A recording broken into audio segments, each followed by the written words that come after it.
Hello, அனைவருக்கும் வணக்கங்க. நான் நந்தீஸ்வரா அஸ்ட்ராலஜிலேருந்து ராஜேஸ்வரி மேம் பேசுகிறேங்க.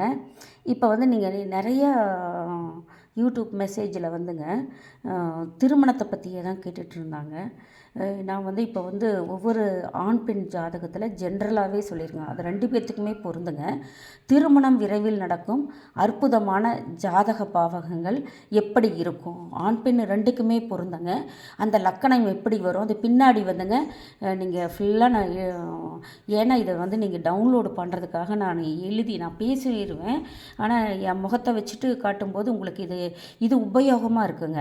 இப்போ என் முகத்தை பார்த்துட்டு சொல்கிறத நீங்கள் மைண்டில் ஏற்றிக்க முடியாது. இப்போ இந்த ஜோதிடம் கற்றுக்கிறவங்களுக்கு இது உபயோகமாக இருக்குங்க. நீங்கள் ஜோதிடம் கற்றுக்காதீங்க கூட இதை வச்சுட்டு நீங்கள் உங்கள் ஜாதகத்தை பார்த்துக்கலாம். அதனால் நான் டவுன்லோடு இப்படி பண்ணி நான் அனுப்புகிறேன். இதுதான் உங்களுக்கு உபயோகமாக இருக்குங்க.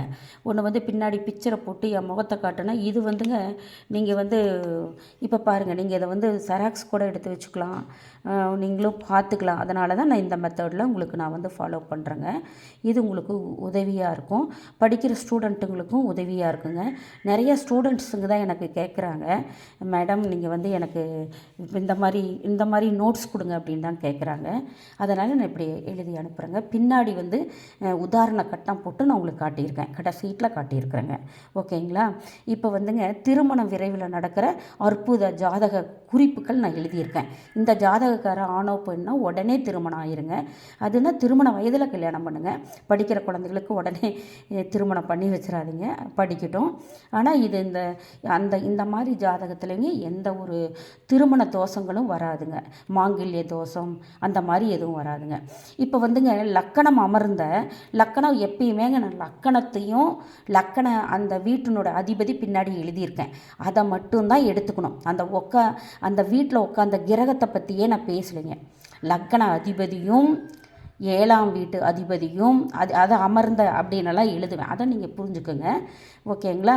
சரி, இப்போ லக்கணம் அமர்ந்த வீட்டின் அதிபதி எந்த லக்கணத்தில் ஒரு பெண்ணோ ஆணு ஜாதகம் இருக்கோ, லானு போட்டிருக்கோ, அந்தனுடைய அதிபதியை எடுத்துக்கோங்க.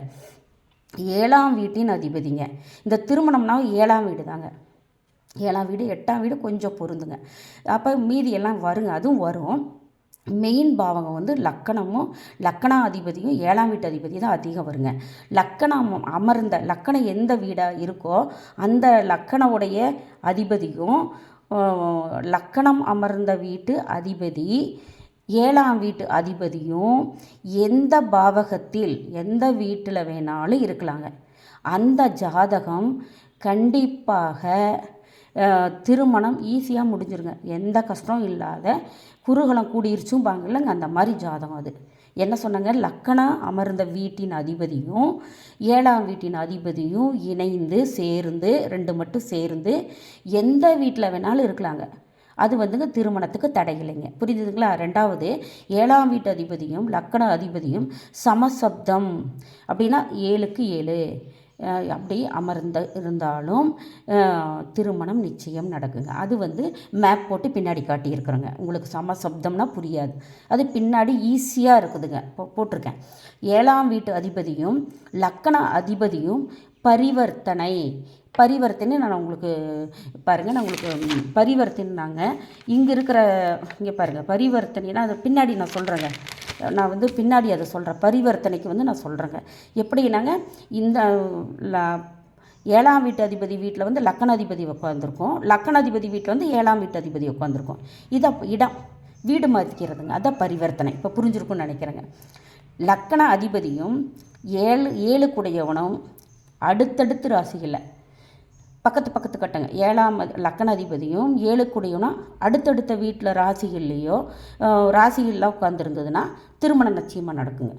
லக்கணாதிபதி ஒரு வீட்டில் இருக்குது, லக்கண அதிபதி ஒரு வீட்டில் ஏதோ ஒரு வீட்டில் இருக்குதுன்னு வச்சுக்கோங்க.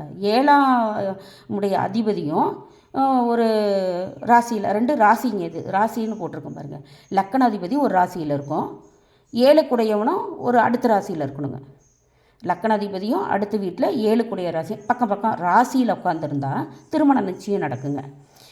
அது உங்களுக்கு புரிஞ்சிருக்குன்னு நினைக்கிறேன். 7ஆம் பாவகத்தில் 6ஆம் அதிபதி 7ஆம் வீட்டில் 6ஆம் வீட்டு அதிபதி உட்காந்துருந்ததுன்னா வந்து சேர்ந்துருந்ததுன்னா 7ஆம் பாவகத்தில் 6ஆம் அதிபதி வந்து உட்காந்துருக்கணும், சேர்ந்து இல்லைங்க.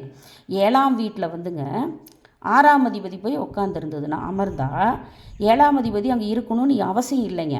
7ஆம் வீட்டு அதிபதி எங்கேயோ இருக்கலாம், ஆனால் 6ஆம் அதிபதி அந்த வீட்டில் உட்காந்துருந்தா அந்த மாப்பிள்ளை பையனோ முறப்பெண்ணை தான் கல்யாணம் பண்ணிக்குவான், தாய்மாமன் மகளை கட்டிக்குவான். அதுக்குன்னு ஒரு குட்டி பாப்பா இருக்குன்னு வச்சுக்கோங்க, கல்யாணம் பண்ண முடியாது. அது அந்த அந்த மாதிரி ஒரு சுச்சுவேஷன் சொல்கிறேங்க. மாமா வீட்டு பொண்ணு குட்டி பாப்பாவாக இருந்ததுன்னு எப்படி கல்யாணம் பண்ண முடியும்? அதனாலங்க அதை புரிஞ்சுக்கோங்க. லக்கணத்திற்கு 4ஆம் வீட்டு அதிபதி லக்கணத்திலிருந்துங்க, லக்கணம் 1 தாங்க எப்பயும் எண்ணணும். லக்கணம் தான் 1, ஜோதிடத்துலேங்க லக்கணம் 1, எப்பயுமே அது மாறக்கூடாதுங்க.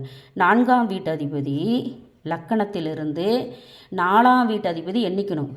அப்புறம் 7ஆம் பாவகத்தில் இருந்தால் 4ஆம் வீட்டு லக்கணத்திலிருந்து என்ன 4ஆம் வீடு வரணுங்க, அந்த அதிபதி 7ஆம் பாவகத்தில் போய் உட்காந்துருந்தா மனைவியால் யோகம். 7ஆம் அதிபதி எங்கே வேணாலும் இருக்கலாங்க, ஆனால் 4ஆம் வீட்டு அதிபதி 7ஆம் வீட்டில் போய் உட்காந்துருக்கணும்.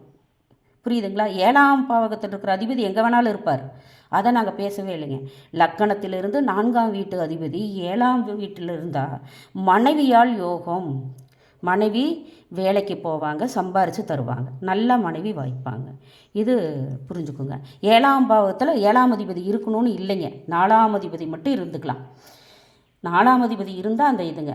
லக்கணம் இருக்கும் பாவக அதிபதி, லக்கணம் எந்த பாவத்தில் இருக்கோ அந்த அதிபதி 7ஆம் லக்கணம் நிற்கும் பாவ அதிபதி 7ஆம் பாவகத்தில் நின்றால் லக்கணம் போய் நிற்கிதில்லைங்க. லக்கணம் வந்து எந்த வீட்டில் வேணாலும் நிற்கும். அந்த உடைய ராசி கட்டத்து அதிபதி நான் எழுதியிருக்கேன்.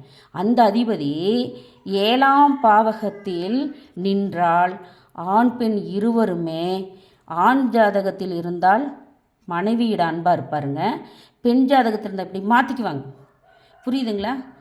இப்போ மனைவி ஜாதகமாக இருந்தால் மனைவி வந்து அன்பாக இருப்பாங்க, ஆண் ஜாதகமாக ஆண் அன்பாக இருப்பாங்க, இப்படி ஒன்று கொண்டு அன்பாக இருப்பாங்க. இவர்களுக்கு இளமையிலேயே திருமணம் கைகூடுங்க, இளமையிலே திருமணம் நடக்குங்க.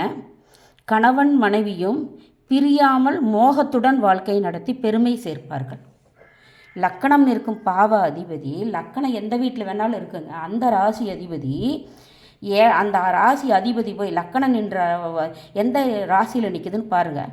லக்கணம், அந்த லக்கணம் நிற்கிற அந்த வீட்டில் அதிபதி என்னன்னீங்கன்னா அதிலிருந்து 7ஆம் பாகத்தில் போய் அந்த அதிபதி போய் உட்காந்துருந்தா அது ஆணுக்காக இருந்தாலும் பெண்ணுக்காக இருந்தாலும் ரொம்ப அன்பாக இருந்துக்குவாங்க.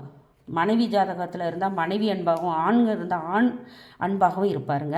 இப்படி தாங்க இருப்பாங்க. மனைவி இருந்ததுன்னா கணவனுடைய அன்பாகவும், கணவனுக்கு இருந்தால் மனைவியிட அன்பாக இருப்பாங்க, ரொம்பவும் அந்யோன்யமாக இருப்பாங்க. இது வந்து பிரியாமல் இருப்பாங்க. சரிங்க. அடுத்தது வந்துங்க 5ஆம் பாவக அதிபதி 5ஆம் வீட்டு அதிபதி 5ஆம் வீடுங்க. இது நான் லக்கணமே சொல்லலை, லக்கணத்திலிருந்து லக்கணம் 1ன்னு எண்ணிக்கிங்க, அப்போ தானே 5ஆம் வீடு உங்களுக்கு கிடைக்கும். 5ஆம் வீட்டு அதிபதி அந்த அதிபதி கொண்டு 7ஆம் வீட்டில் இருந்ததுன்னா மனைவியால் வாழ்க்கையில் படிக்கட்டு எப்படி உயரமாக கீழ் படிக்கட்டு மேலே போகிறோம் அந்த மாதிரிங்க முன்னேற்றம் அடைந்து சிறப்புற்று வாழ்க்கை நடத்துவார்கள். அவங்க வந்து வாழ்க்கை சிறப்பாக இருக்குங்க. கணவன் சந்தோஷம் அடைவார், அவங்க வாழ்க்கை வந்து ரொம்ப இதாக இருக்கும். லக்கணம் 1ஆம் இடம், இதிலிருந்து 7ஆம் வீடு திருமண மாங்கல்யஸ்தானங்க. 7இல் வந்து குரு பகவான் நின்றுட்டாருன்னு வச்சுக்கோங்க. குரு பகவான் நின்றால் சாந்த குணமாக இருப்பாங்க. அவங்க தர்மம், அது ஆண் பெண் எல்லாத்துக்கும் ஒன்று தாங்க. சாந்த குணம், தர்மம், தெய்வ நன்மைக்கை, ஆச்சாரம் அனுஷ்டானம்னு சொல்லுவாங்க. ஆச்சாரம்னா ஒருத்தர் வந்து ஒரு வீட்டில் வந்துங்க மூதவர்கள் வந்து வெள்ளிக்கிழமையான குளிச்சுட்டு தான் தீபம் ஏற்றிட்டு வீடு வாசல் சுத்தம் பண்ணிக்கிட்டு அப்புறம் தான் சமையல் கட்டுக்கே போவாங்க. இல்லைன்னா விரதம் இருந்து தான், அதுதான் ஆச்சாரங்கிறதுங்க. அதுதான் இந்த மாதிரிங்க ஆச்சாரம்னு சொல்லுவாங்க. நடைமுறையாக வர்றதுங்க ஆச்சாரம். பொறுப்பு, மனைவியின் அனைத்து தன்மைகளும் அந்த பெண்மணிக்கிட்ட இருக்குங்க. அந்த மனைவி ஸ்தானத்துக்கு வர பொண்ணுக்கிட்ட இது எல்லாமே நிறைஞ்சிருக்குங்க. அந்த மாதிரி பொருந்தியுள்ள பெண் அமைவாருங்க. ஆண் பெண் இருவருக்குமே இந்த ஜாதகம் பொருந்துங்க. இது வந்து உங்களுக்கு ஏதாவது டவுட் இருந்ததுன்னா கேட்கலாங்க. செல் நம்பர் கொடுத்துருக்கேன்.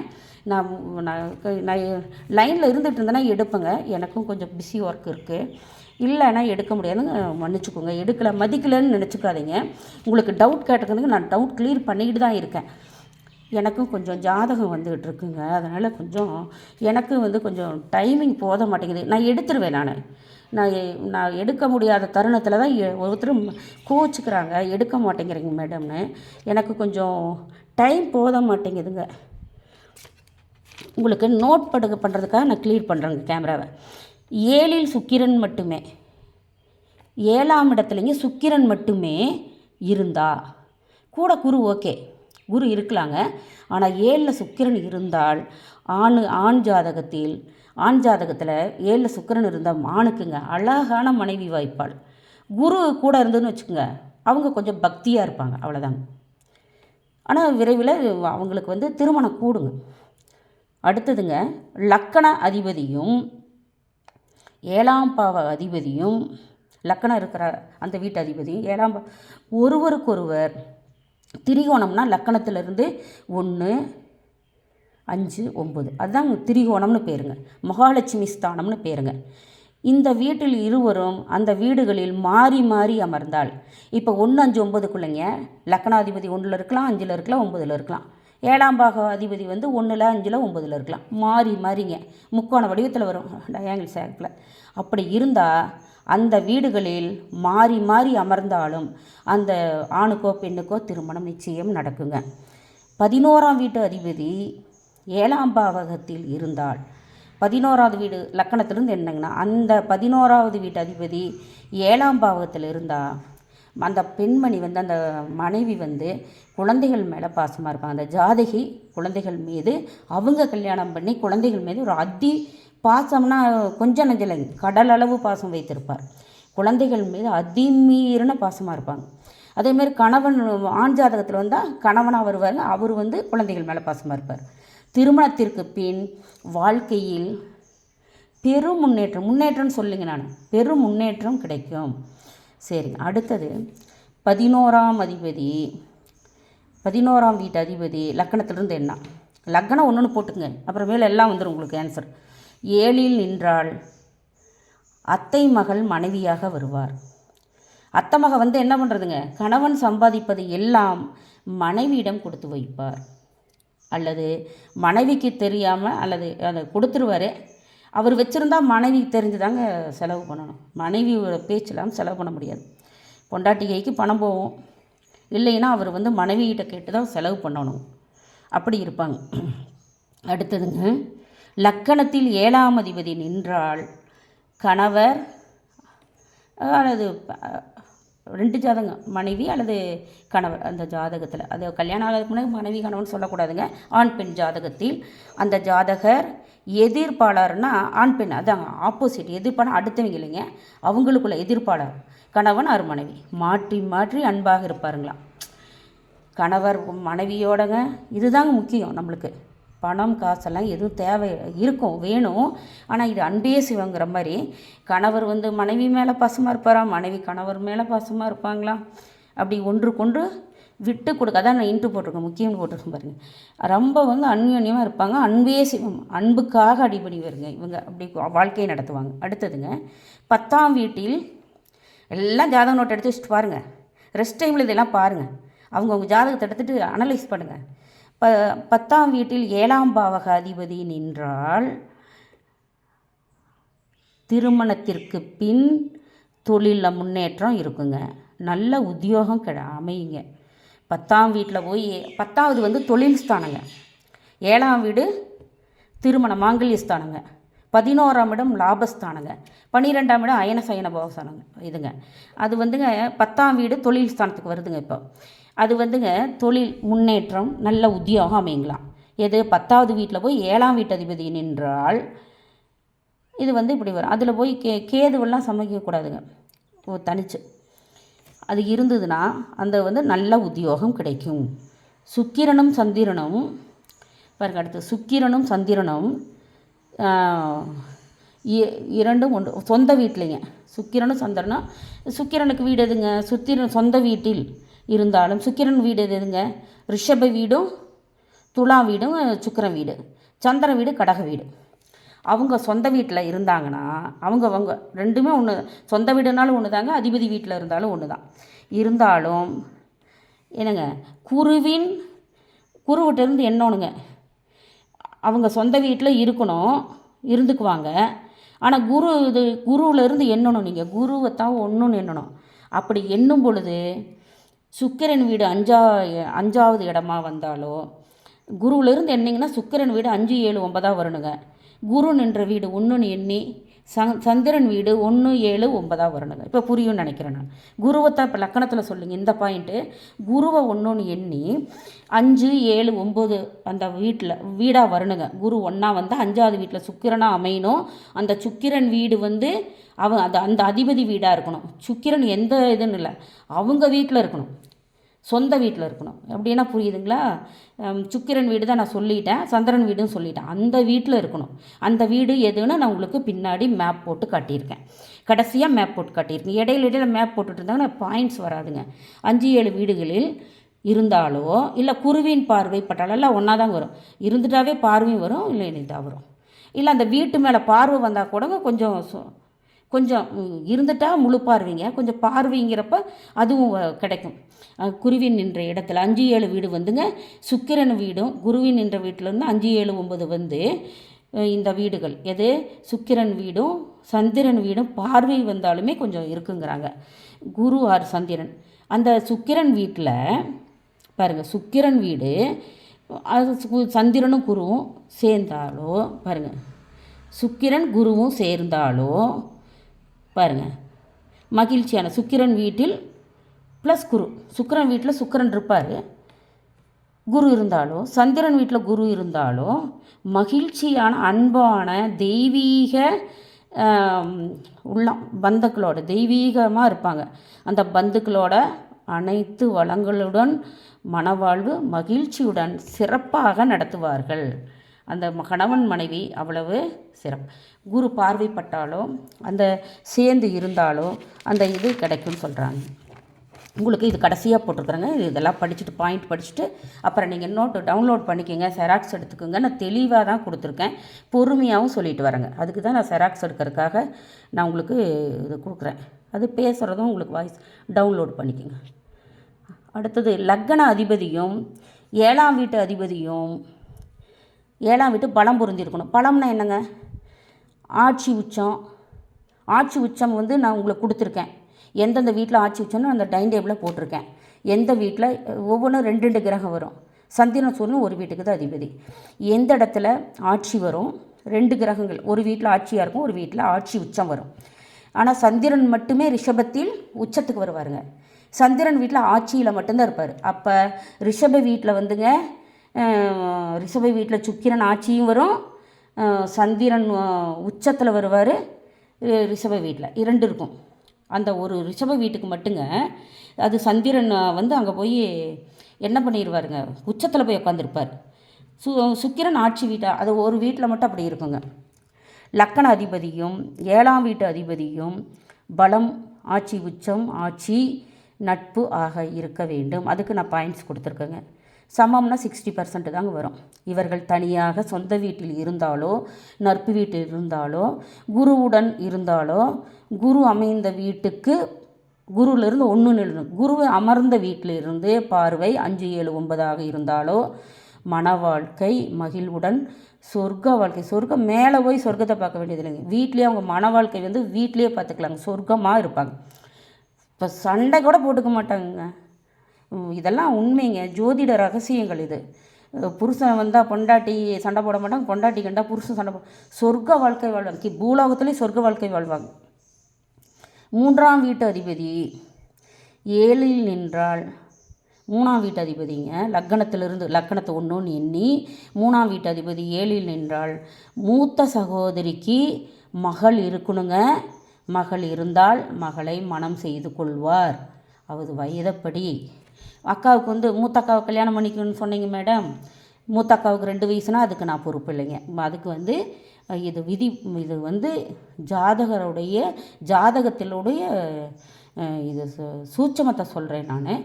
அதுக்குன்னு மூத்த அக்காளுக்கு 2 வயசு இருந்ததுன்னா கல்யாணம் பண்ணி தருவாங்களா? உங்களுக்கு 28 வயசு அப்படி இல்லைங்க. அப்படி இருந்தாங்கன்னா மகளை மனம் செய்து கொள்வார். அப்படி கேட்டால் தருவாங்க. 2 வயசு பிள்ளை கேட்டால் தரமாட்டாங்க. ஏழாம் வீட்டில் 7ஆம் அதிபதியும் 7ஆம் வீட்டிலங்க அந்த மாங்கல்யஸ்தான வீட்டில் 7ஆம் அதிபதியும் 9ஆம் அதிபதியும் 2 பேர் சேர்ந்துருந்தா மனைவியின் தங்கையையும் மணந்து கொள்வார். தங்கை இருந்தால் தான் மணந்து கொள்வார். தங்கை வந்து சின்ன பிள்ளையாக இருந்தால் முடிக்க முடியாதுங்க. அது ஏதாவது ஒரு ரீசனில் கல்யாணம் பண்ண வர மாதிரி நேர்ந்துக்குங்க. 7ஆம் வீட்டில் 7ஆம் அதிபதியும் 9ஆம் அதிபதியும் சேர்ந்து இருந்தால் மனைவியின் தங்கையை மணந்து கொள்வார். அது என்ன மேட்ருன்னு தெரியாதுங்க. எப்படின்னா அது என்ன காரணத்துக்கால ஒரு சொத்துக்காக கூட இருக்கலாம், 1 or 2 கூட இருக்கலாம். அது தப்பான கணிப்பு நம்மளுக்கு வேண்டாங்க. தங்கை வயதுப்படி தங்கை சின்ன குழந்தையாக தான் முடிக்க முடியாதுங்க. அந்த மாதிரி ஒரு அமைப்பு இருந்ததுன்னா மூச்சுக்குவாருங்க. சரிங்க.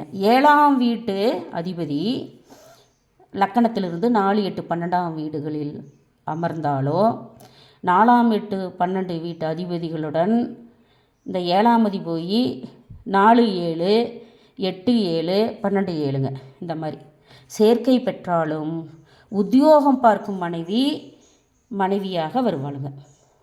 உத்தியோகம் பார்க்குற பொண்ணுன்னா நல்லது தானுங்க. பெண் ஜாதகம் ராஜயோகம். அந்த பெண் ஜாதகம் ராஜயோகம்னு சொல்கிறேன். அது எப்படி இருக்கணும் அதை பாருங்கள். லக்கணம் 1ன்னு எண்ணிக்கணும்.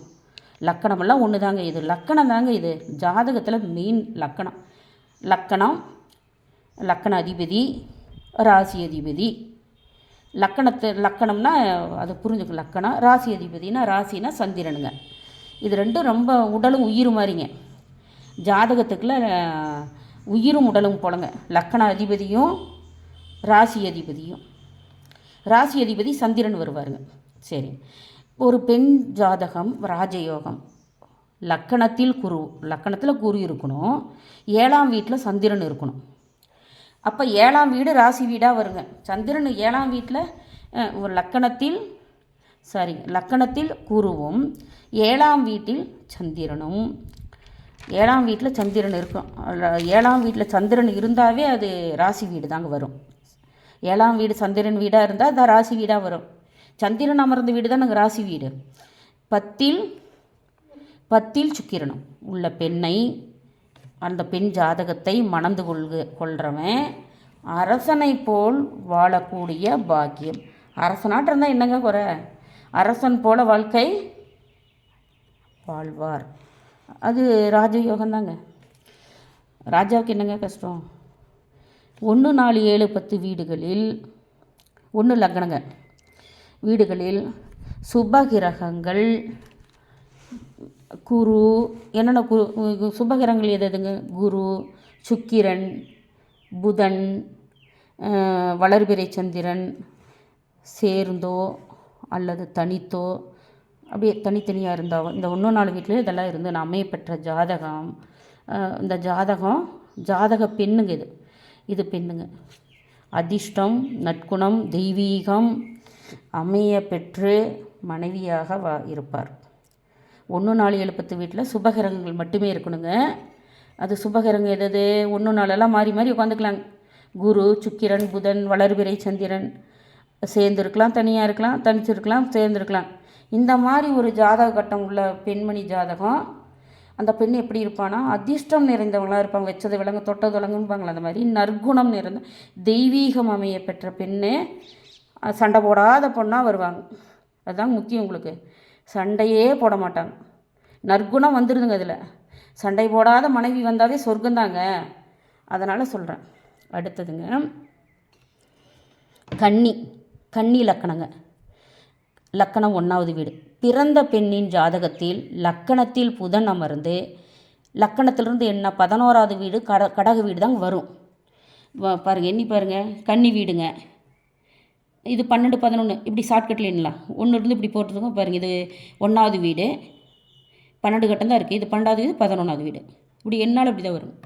அப்போ கன்னி வீடு பிறந்த பெண்ணின் ஜாதகத்தில் லக்கணத்தில் புதன் அமர்ந்து 11வது வீடு கடக வீடு வரும். குரு இந்த வீட்டில் உச்சங்க. நீச்சம் வந்து மகர வீட்டில் நீச்சங்க. குரு மகர வீட்டில் நீச்சம் வரும். குரு உச்சங்க இங்கே, மகர நீச்சம் இங்கே வரும் இந்த வீட்டில்.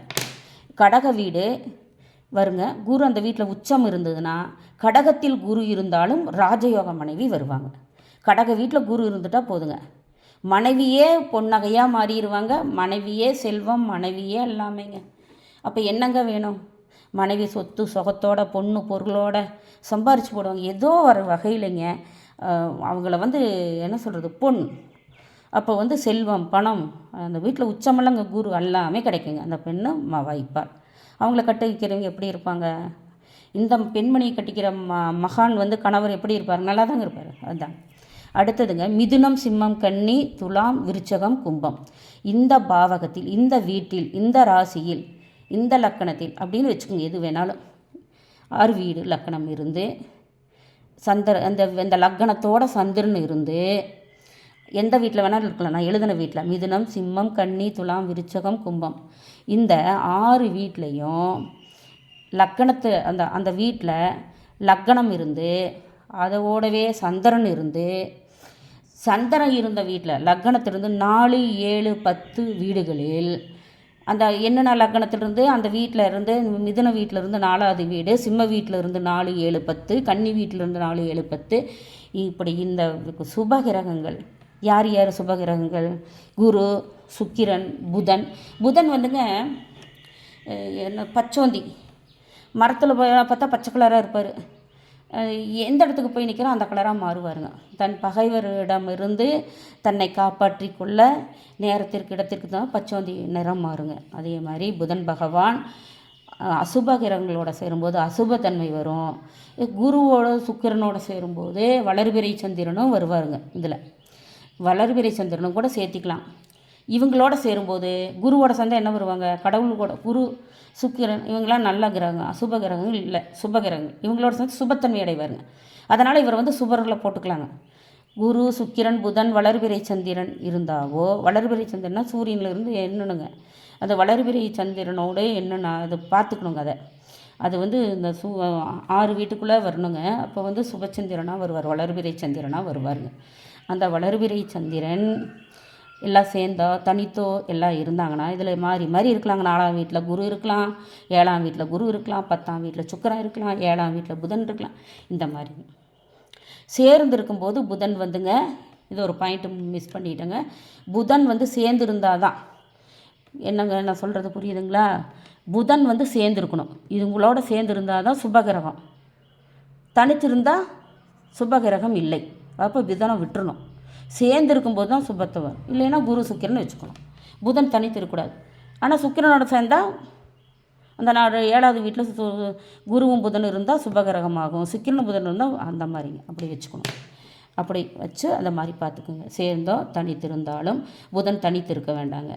தனித்து இருக்க அந்த அவர் சுப வீடாக இருந்ததுன்னா, பகை வீடு இல்லாத நட்பு வீடாக இருந்ததுன்னா அவர் சுபராக மாறுவாருங்க. நட்பு பகைன்னு நான் கொடுத்துருக்குறேங்க. எது நட்பு வீடு, பகை வீடு. நட்பு வீட்டில் இருந்தாருன்னா புதன் நல்லவருங்க. பகை வீட்டில் இருந்தால் அவர் அசுபத்தன்மையாக மாறிடுவார். சேர்ந்தோ தனிந்தோ இருந்தாலும் பாக்கியம் யோகம் நிறைந்த மனைவி அமைவார். சரிங்க. இப்போ மீனம் ஃபஸ்ட்டு வீடு மேசத்தில் வரலாங்க. மாடல் பிக்சர் மாடல் கட்டம் போட்டிருக்கேன், ராசி கட்டம்.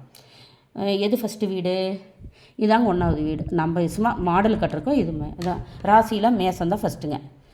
அவருக்கு யார்? செவ்வாய் அதிபதிங்க. அங்கே லக்கணம்னு தான் நம்ம பேசியிருக்கோம். ஆட்சி உச்சமாக இருப்பாருங்க. அடுத்தது ரிஷபத்துக்கு, இது அப்படியே லைனாக படிச்சுக்கோங்க. ரிஷபத்துக்கு அதிபதி சுக்கிரனுங்க. ரிஷபத்துக்குமே துலாத்துக்கும் சுக்கிரன் தாங்க வருவார். ஆனால் இங்கே ஆட்சி ரிஷபத்துக்கு ஆட்சியாக இருப்பாருங்க. துலாத்தில் ஆட்சி உச்சம் பெறுவாருங்க. அதே மாதிரிங்க மிதுனத்தில் அதிபதி புதன் ஆட்சியில் இருப்பாருங்க. கன்னி வீட்டில் ஆட்சி உச்சமாக இருப்பாருங்க. கடகத்துக்கு அதிபதி சந்திரன் ஆட்சியில் வருவாருங்க. ஆனால் ரிஷபத்தில் சந்திரன் உச்சமடைவாருங்க. இது ஒரு பாயிண்ட் மட்டும் நீங்கள் தவறக்கூடாது. சந்திரன் ரிஷபத்தில் உச்சமடைவார். சந்திரன் கடகத்தில் ஆட்சி மட்டுமே நடத்துவார். சைட்லிங் நான் உங்களுக்கு கொடுத்துருக்கேன். சிம்மம் வீட்டில் சூரியன் அதிபதி ஆட்சி உச்சமாக இருப்பார். துலாத்துலேயும் சொல்லிட்டேங்க. விருச்சகம் செவ்வாய் அதிபதிங்க, ஆட்சி உச்சமாக, ஆட்சி மட்டும்தாங்க. ஆட்சி உச்சம் மேச வீட்லைங்க. தனுசு வீட்டில் குரு ஆட்சி உச்சங்க, குரு தான் அதிபதி. மகர வீட்டுக்கு அதிபதி சனிங்க. ஆட்சி உச்சம் கும்ப வீட்டில் சனி பகவான் இருப்பார். மீன வீட்டில் குரு அதிபதியாக வருவாருங்க. இதுதாங்க விளக்கம் கொடுத்துருக்கேன். ஏன்னா அதிபதிகள் தெரியாத நீங்கள் இருக்கக்கூடாது. நீங்கள் லக்கணம் இதை இந்த மேப் இந்த ராசி கட்டத்தை போட்டுட்டு அந்த மாதிரி போட்டுக்கிட்டிங்கன்னா உங்களுக்கு ஈஸியாக புரியும். அடுத்தது பாருங்கள், ரிஷபத்தின் அதிபதி சுக்கிரன் மட்டுமே வருவார். அதிபதியாக சுக்கிரன் தான் வருவார். ரிஷபத்தில் சந்திரன் உச்சமடைவார். எழுதிட்டோம் பாருங்கள், சந்திரன் உச்சம் மட்டும் ரிஷபத்தில் பெறுவார். சந்திர வீடு கடக வீடு தான். கடக வீட்டில் சந்திரன் ஆட்சி மட்டுமே பெறுவார். புரியுதுங்களா?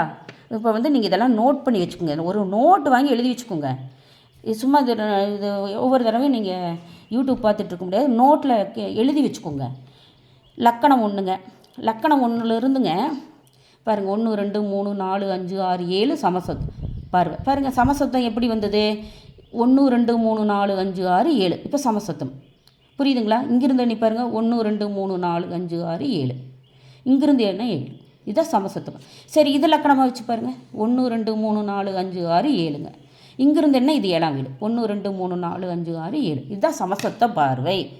சமசொத்த பார்வை இதுதாங்க சமசொத்த பார்வை. அது உங்களுக்கு விவரம் புரிஞ்சிருக்குன்னு நினைக்கிறேன். உங்களுக்கு சந்தேகம் கண்டிப்பாக எங்களுக்கு சப்ஸ்கிரைப் பண்ணுங்கள், ஃப்ரெண்ட்ஸுங்களுக்கு ஷேர் பண்ணுங்க. நீங்கள் இதை தெரிஞ்சதை இந்த விஷயங்கள்லாம் நிறைய பேத்துக்கு தெரியணுங்க. இந்த ஜோதிட கலைங்கிறது ஒரு நல்ல ஒரு சூட்சமான கலை தாங்க. அது கற்றுக்கிறது ஈஸியும் கூட கஷ்டமும் கூட, ரெண்டும் தான். முதல்ல எல்லாங்க இதே மாதிரி மருத்துவத்துக்கெல்லாம் ஈஸியான ஒரு மூலிகை தலைகளாக நிறையா இருந்துச்சு. அதெல்லாம் சொல்லி கொடுக்காமல் அழிஞ்சு போயிடுச்சுங்க. இப்போ நம்மளுக்கு தெரிந்த விஷயங்களை எல்லாத்துக்கும் பகிர்ந்தோம்னா அவங்களும் தெரிஞ்சுக்கிட்டுமே. நான் என் மனசில் அப்படி தாங்க. நான் எனக்கு தெரிந்த எல்லாம் கற்றுக்கிட்டேன்னு பெருமையாக சொல்லவே இல்லைங்க. எனக்கு தெரிந்த விஷயங்களை நான் உங்களுக்கு நான் சொல்கிறேன்னு தான் நான் சொல்கிறேங்க. எனக்கு தெரிந்த விஷயங்களை உங்கள்கிட்ட ஷேர் பண்ணிக்கிறேங்க, அவ்வளோதான். ஆனால் இது கடலுங்க, பசிபிக் கடலை விட ஆழம் நிறைந்தது. அப்போ இது சோதிட சூட்சமங்க. தெரிஞ்ச விஷயங்களை எனக்கு தெளிவாக அடுத்தங்கிட்ட நான் ஒருத்தரை போய் சேருதுன்னா ஈஸியாக போய் சேரணுங்க. அந்த ஒரு விஷயம் சொல்கிறேன்னா குழப்பமாக போய் சேரக்கூடாது. தெளிந்த நீரோடை போல் போய் சேரணும். அப்படி தான் என் பாயிண்ட் வியூங்க. அப்படி சேரணும். பழைய காலத்துல எல்லாங்க மருத்துவங்கள்லாம் அப்படி தாங்க அழிஞ்சு போயிடுச்சு. தனக்குள்ளேயே எல்லாம் புதைச்சிட்டு போயிட்டாங்க. நிறையா விஷயங்கள் தெரிஞ்சாலும் அடுத்தவங்களுக்கு கற்றுக் கொடுத்துட்டு அவங்க தெரிஞ்சுக்குவாங்கன்னு என்னன்னு தெரியலைங்க. இந்த ரகசியங்கள்லாம் தெரிஞ்சுக்கணுங்க. எல்லாருமே தெரிஞ்சுக்கணும். தெரிஞ்சுக்கிட்டாங்க. வியாதிக்கும் அப்படி தாங்க, ஜாதகத்துக்கும் அப்படி தான், எல்லா விஷயமும் அப்படி தாங்க. எல்லாத்துக்கும் தெரிஞ்சதை எல்லாத்துக்கும் பகிர்ந்து கொள்வது நல்லதுங்க. என் மனசில் இருக்காது அப்படி தான். நிறைய விஷயங்கள் எனது சேனலில் நீங்கள் சப்ஸ்கிரைப் பண்ணிக்கோங்க. தொடர்ச்சியாக நான் இந்த மாதிரி விஷயங்கள் தான் கொடுக்க போகிறேன். நீங்களும் ஒரு ஜோதிடர் வீட்டில் இருந்துக்கிட்டேன். நீங்கள் பயிற்சிக்கு போகாமலேயே வீட்டில் எப்போ வேணாலும் பார்த்துக்கலாம். நைட்டில் உங்களுக்கு இப்போ ரெஸ்ட் இருக்கிறப்ப இப்படி ஸ்கூல் எங்காவது இருக்குதுங்களா? இப்படி ஒரு ஸ்கூல் பார்த்துருக்கீங்களா? அந்த மாதிரிங்க நீங்கள் எப்போ வேணாலும் கற்றுக்கலாம். நான் எனக்கு தெரிந்த விஷயங்களை உங்களிடம் பகிர்ந்து கொள்கிறேன். நன்றி, வணக்கம், சுபம்ங்க.